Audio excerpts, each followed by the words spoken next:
Shereé, girl, did you abort the mission and then you literally fell into your own trap by way of an idiot? And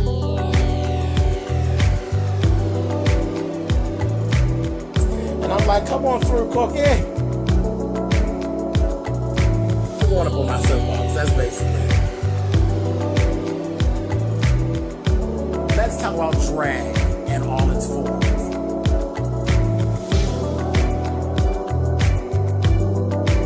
What, Cookie?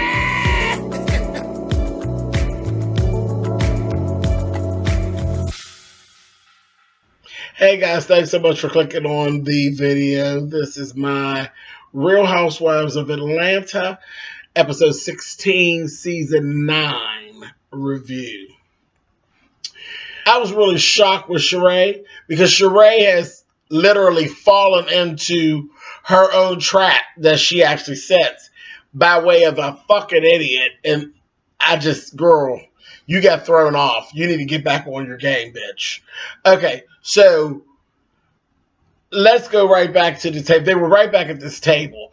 And Candy's going off, and she's calling Porsha a hoe and all of this here stuff.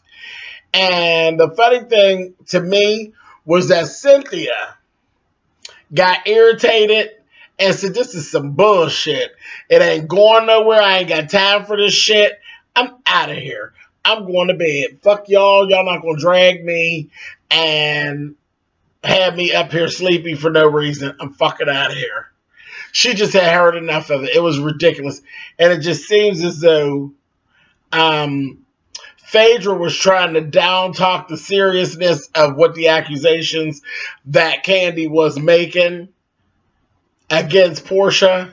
And it was getting kind of irritating. Like, Phaedra, you're not smarter than everybody. Sit your motherfucking ass down. That's what we need you to do. Sit down. So the very next thing happened the next day. Candy called Candy called Phaedra and told her, hey, we're going on a speedboat trip and all that. Your little girlfriend's not coming. There was no if, no ands, no buts. Your little girlfriend and her little slow boyfriend, they're not coming. Period. So she calls Porsha, or she went over there, actually. And it was so weird because she's coming, she's knocking on the door. Porsha and Todd are in there. Porsha says, well, who is that? You know, so, oh, it's probably Phaedra. And then she unzips her, or unbuttons her robe so her titties will show. I said, y'all, you all in this lesbianics, honey, it's too much. It's just so blatant. Like, y'all are dykes, and that's it. I mean, they are just, it is what it is. And they just put the shit right out there. Open up that fucking door. Phaedra came in there with that old ass, too little ass motherfucking bathing suit. Looking just as fat, funky, and chunky. She did. It just no good at all. It did nothing for her shape. She was squoze up in it. Then Todd's in the room. You digging all in your damn thong and carrying on. And it was just too much. That's just too much. I don't put anything past them.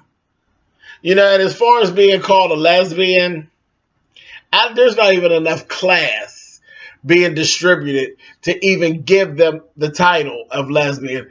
These just some nasty bitches in general.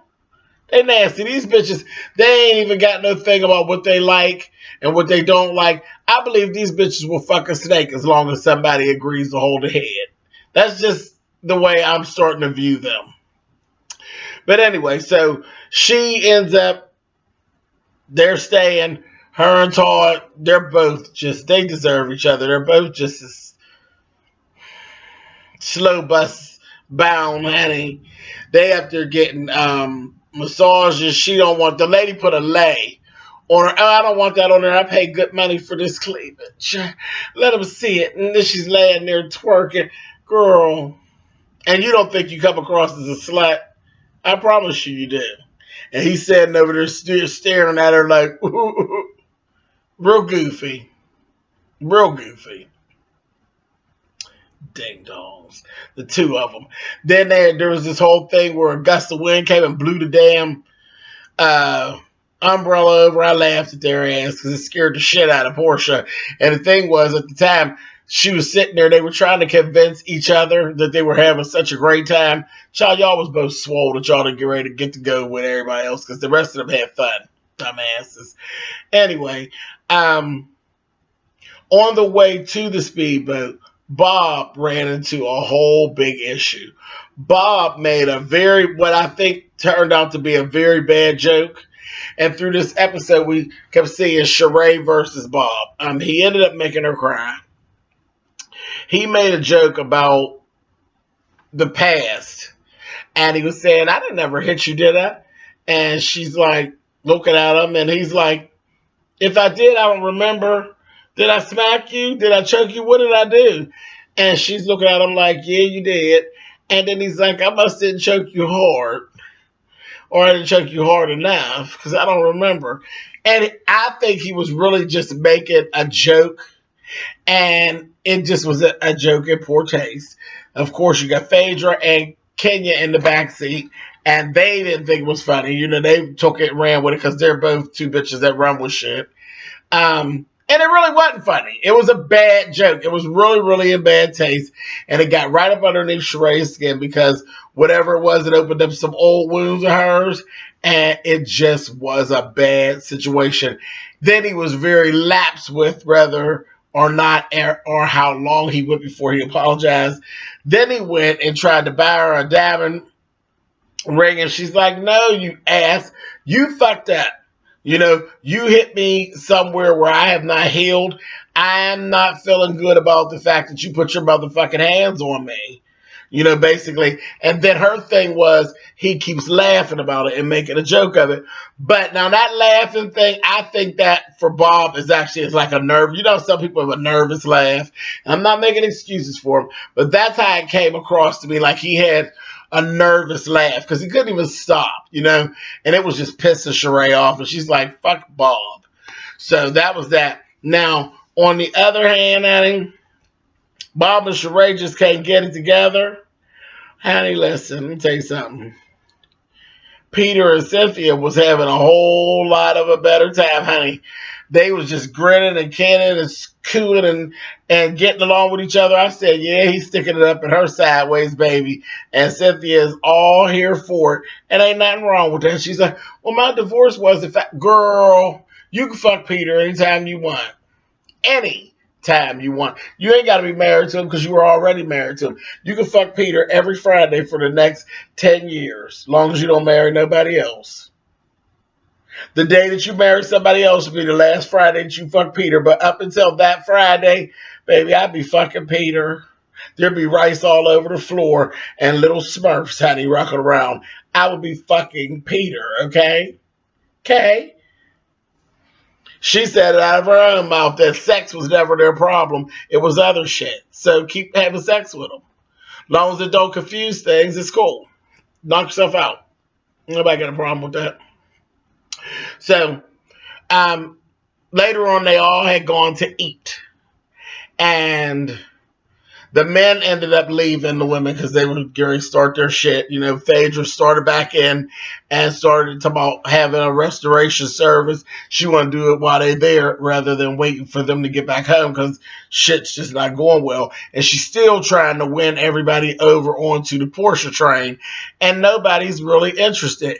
Kenya and Candy were just absolutely not here for it. And Cynthia was not far behind, okay?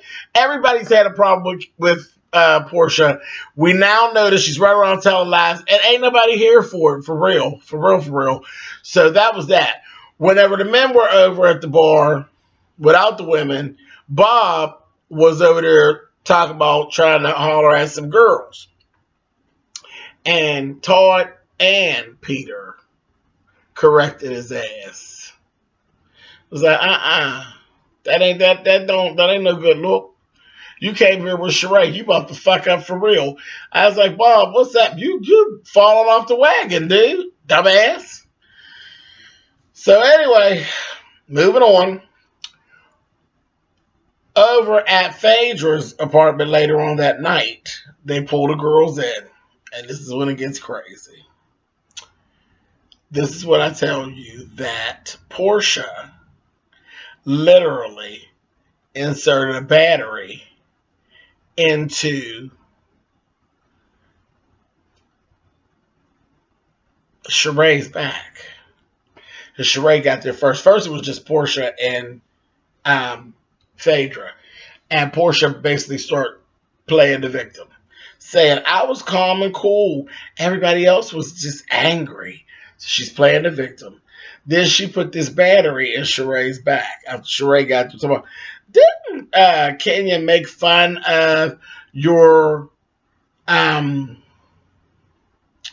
domestic abuse situation before? And here's Shereé literally bought in. I said, oh, bitch, are you serious? Did you just drink the Kool-Aid? Bitch, this is your role. That bitch took your role off of you, flipped it around and used it on you. The dumbest bitch on the program, you let her put a battery in your back. So she did that to her first. And whenever they first started having their little conversation, soon as they got in there, didn't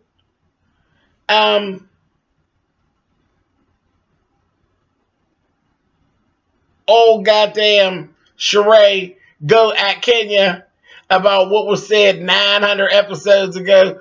You made fun. You made light of it. And Kenya was like, excuse me, hello, that ain't even what we were here to talk about. That we fixed that. No, you never said sorry. So, okay, well, I'm sorry if you took it like that. That ain't even what that was about. This is out of context. And you don't see that Portia's like rolling you with this. I said, oh my God. Right after that, Porsha rolled Phaedra and tried to put Phaedra down and have her attack Candy. Didn't Candy say something about your you dating another person while you were still married? Didn't she put that bad information out about you? Candy was like, girl, you don't want to go there with me, honey. And Phaedra will say, well, no, yeah, you did kind of do that, Candy. I said, oh, Porsha was literally sitting there pulling the strings like a puppeteer. She really was. And Porsha went to try to go there with Candy, got caught all up in her line. Candy, and you know Candy just ain't for the shit. She said, you were talking to other men while you were still, before Apollo went to jail. No.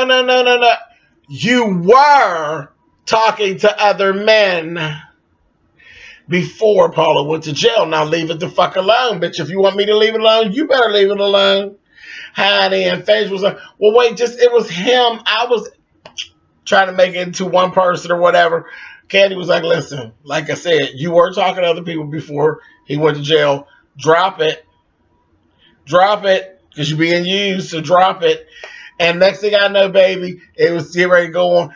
Didn't Cynthia jump up again, baby, and shut the whole motherfucking thing down? She's like, I get it, say, okay, I told you I would come here for this, but I ain't for it. Cynthia shut it down before Porsha even tried to get over there to her with the bullshit, because she was sitting there seeing the forest through the trees. She was like, I am not fucking with you all. I told you all, if y'all started this shit, I was rolling.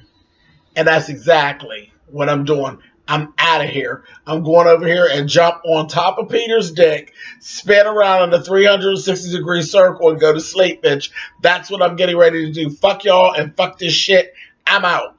Baby, Cynthia got up and rolled out, and that was the end of it, baby. And then we were going to move on. But I was so living for Cynthia.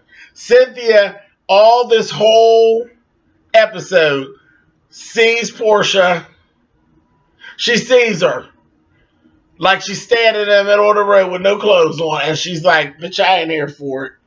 I ain't here for it at all. And I've been just as tickled with that. You go ahead on Cynthia, bitch. And that's it. So I'll see y'all next week on this. That motherfucking Porsha. Somebody needs to smack the shit out of her. She's really getting ridiculous. Her and her little retarded boyfriend child.